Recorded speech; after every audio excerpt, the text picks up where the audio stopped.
I was born into darkness, not metaphorically, but literally.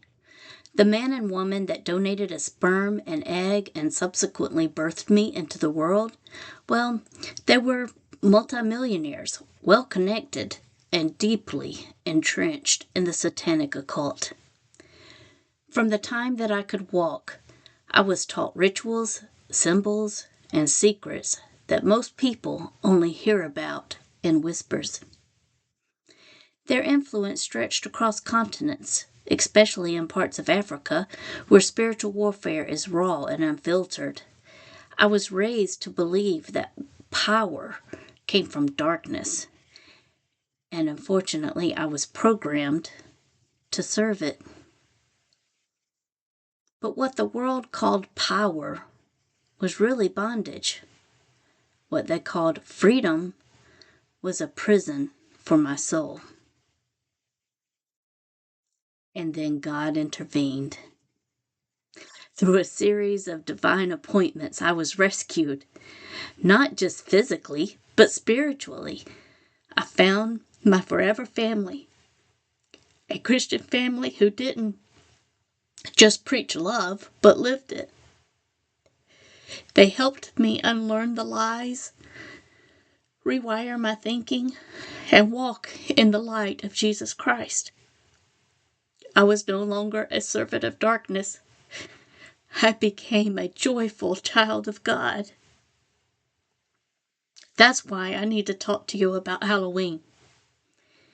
Because I've seen what's behind the mask. Most people think it's harmless. Just costumes, candy, and spooky fun.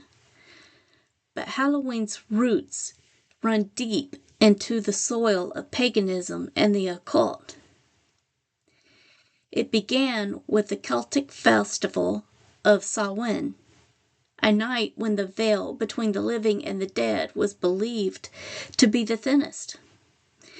People lit bonfires and wore costumes to ward off spirits, and later it was blended with All Hallows' Eve, but the core remained, a celebration of death, fear, and spiritual darkness.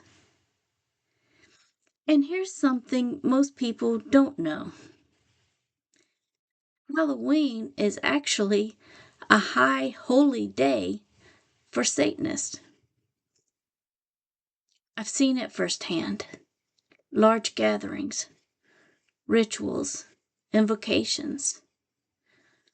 On October the 31st, Satanists call on demonic forces to roam freely and seek out the vulnerable, especially those who unknowingly open spiritual doors through costumes, parties, and quote-unquote harmless fun. It's not just superstition. It's not, y'all. It's spiritual warfare. Even the good costumes, those of princesses and superheroes or innocent things such as animals, play into that deception. They're part of the commercial mask that make the evil look innocent. But dressing up for a holiday rooted in darkness still elevates the darkness. You can't sanitize something that was born in rebellion against God. We must not ever forget the roots of it. The devil plays on that. The Bible is clear. Have nothing to do with the fruitless deeds of darkness, but rather expose them. That verse is found in Ephesians 5:11. We are called to be set apart, to be holy, and to walk in the light as He is the light. God is the light. So why do we flirt with darkness one night a year? Why do we let our children, and even some of us as adults, dress as witches and monsters, or even those quote-unquote innocent costumes, when we've been given robes of righteousness? We're called to let our light shine, not help shine a light on something that was rooted in evil. I'm not here to condemn. I'm here to warn for someone that doesn't know, from someone who's been on the other side. There is a real enemy, and he doesn't take Halloween off. He's glorified in it. But there is also a real Savior. And he has already won. So on this October the 31st, I challenge you, don't celebrate death. Celebrate life. Celebrate what Christ has done for you.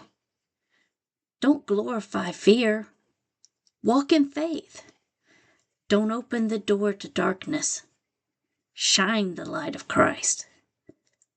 Because once you've been set free, you never want to go back.